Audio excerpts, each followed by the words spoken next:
লেখাটা শুরু করাটাও অনেকটা কিন্তু টাফ ব্যাপার, যেটা তুমি অলরেডি শুরু করে ফেলেছো, সেটা নিশ্চয়ই তুমিও এক্সপিরিয়েন্স করতে পেরেছো যে ফার্স্ট বই যতটা তুমি তাড়াতাড়ি মানে লিখতে পেরেছিলে, হ্যাঁ, সেই তারপরে সেই তারও তোমাকে হেল্প করেছে।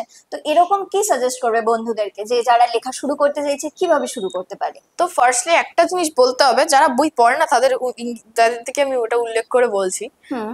মানে বইটা পড়তে হবে ফার্স্ট অ্যান্ড ফরমোস্ট, মানে একটা প্রপার্টি বলতে পারো। হুম। বই লেখার জন্য একটা জিনিস যেটা দরকার হলে একটা বই পড়া, একটা না।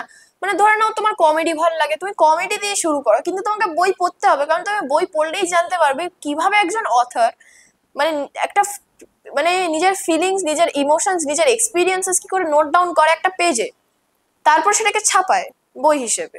হুম। তো জিনিসটা হলো এইটা প্রথমেই করতে হবে। বলতে গেলে সেকেন্ড হলো বই লেখা শুরু করার জন্য, যেটা আমি একটা টিপ দিচ্ছি। হুম। লোকে কি করে ডায়েরিতে বই লেখা শুরু করে, খুব ভুল জিনিস এটা।